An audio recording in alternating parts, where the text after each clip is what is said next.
नमस्कार किसान भाइयों। मैं प्रेरणा भारत एंटरप्राइजेस से बोल रही हूँ।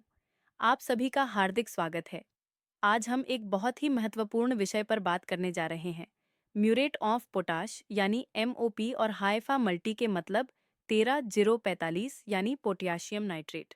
ये दोनों उर्वरक नाम से तो अलग हैं, मगर दोनों पोटाश के लिए यूज होते हैं। लेकिन सवाल एक ही है, केले की फसल के लिए कौन सा ज्यादा सही है? कौन सा किसान की मेहनत को सही दाम दिलाने में मदद करता है?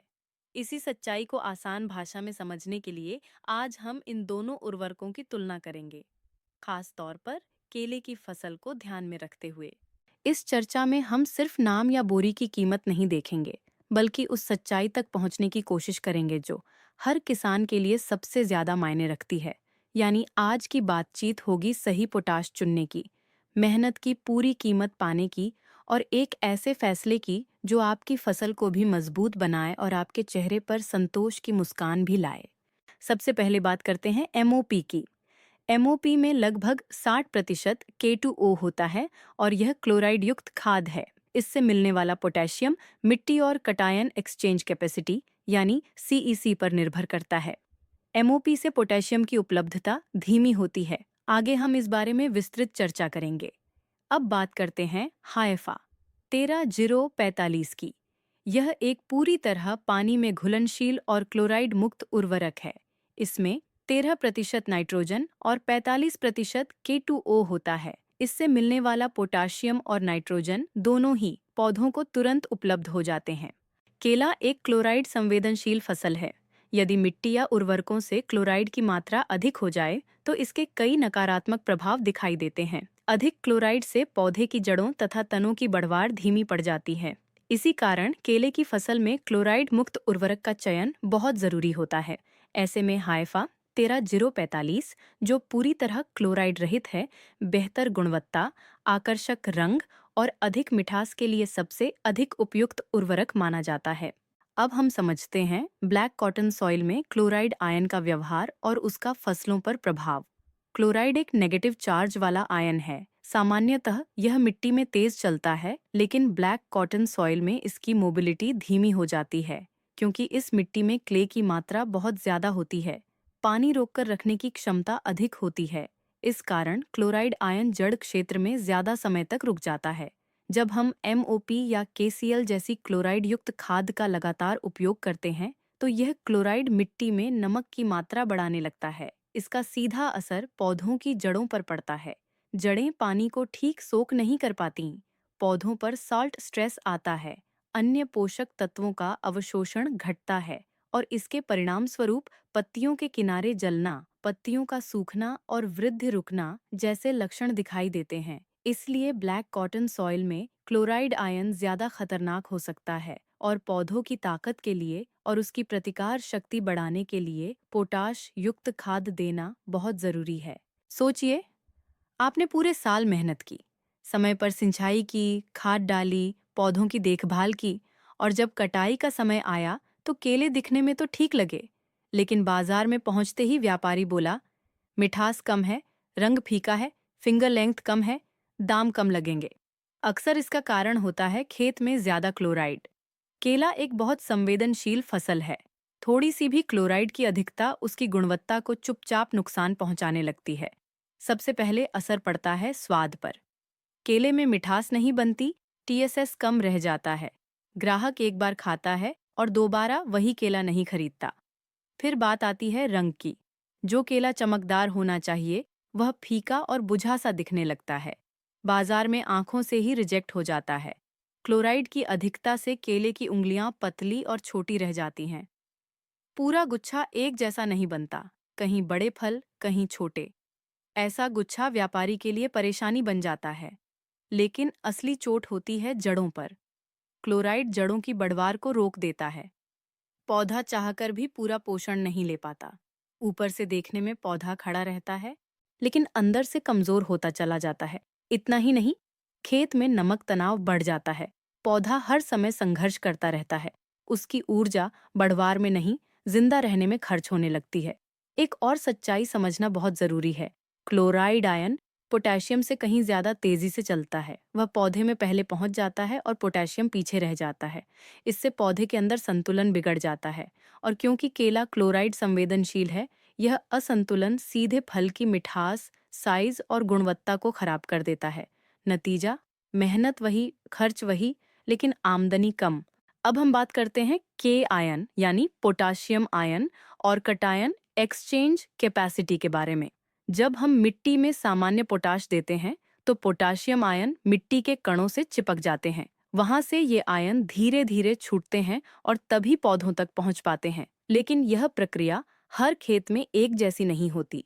पोटेशियम की उपलब्धता पूरी तरह निर्भर करती है मिट्टी की बनावट पर, उसके पीएच पर और खेत में नमी कितनी है, इस पर।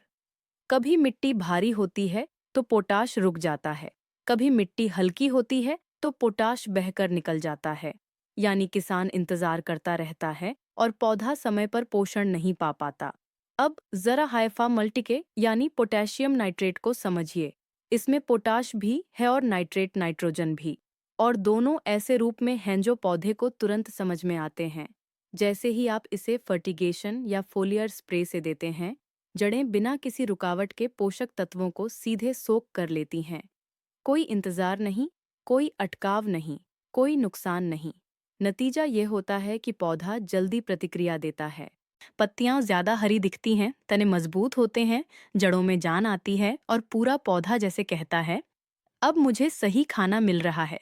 यही वजह है कि हाइफा मल्टी के देने के बाद बढ़वार तेज दिखती है, ताकत नजर आती है और किसान को अपने खेत में फर्क साफ साफ दिखाई देता है। इसलिए फर्क सिर्फ उर्वरक का नहीं है, फर्क है पोषण के पहुंचने के तरीके का।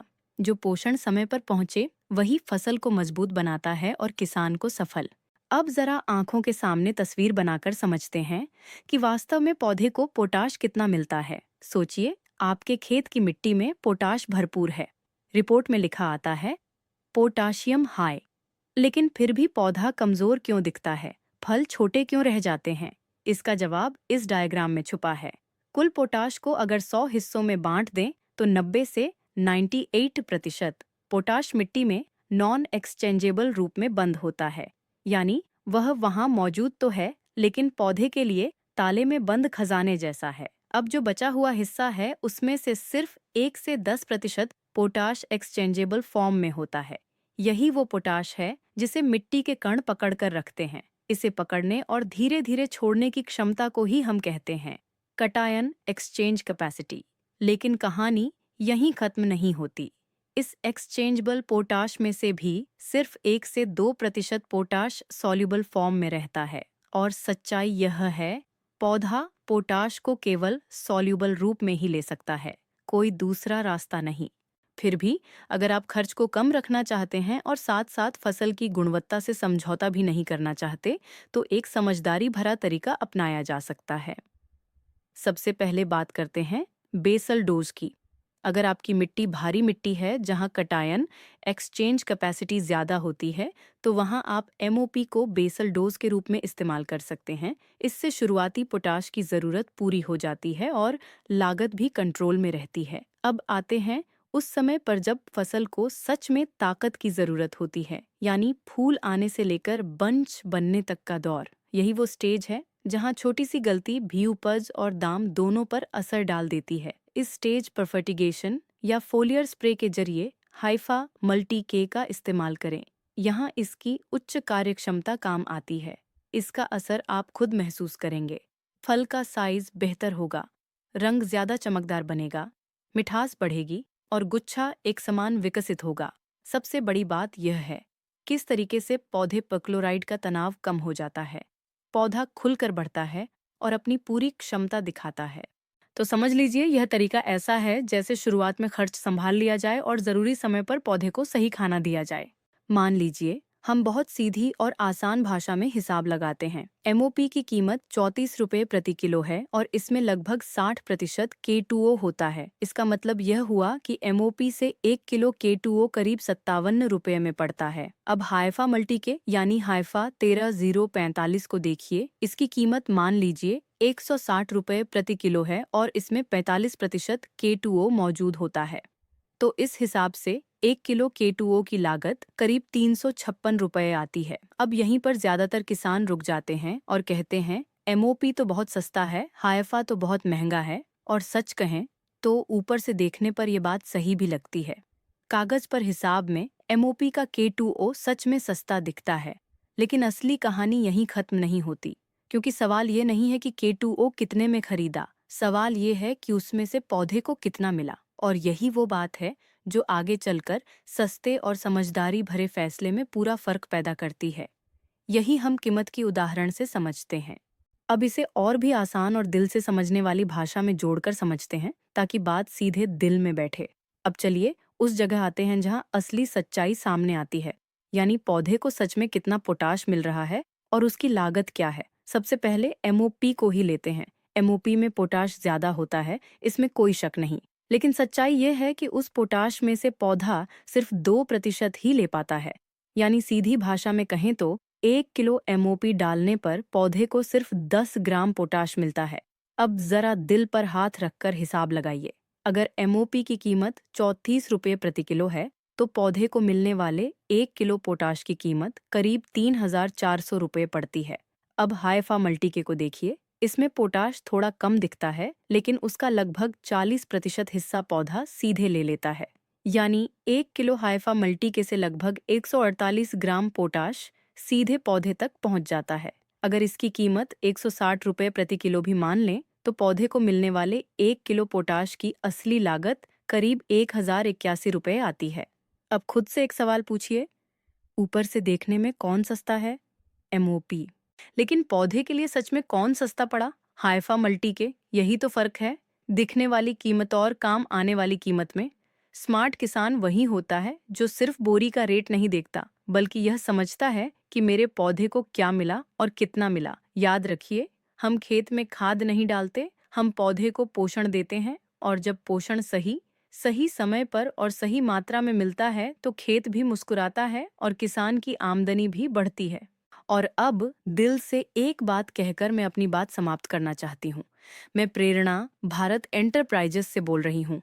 हमारा मानना है कि किसान सिर्फ खेती नहीं करता, वह भविष्य बोता है, अपने परिवार का, अपने बच्चों का और अपने देश का।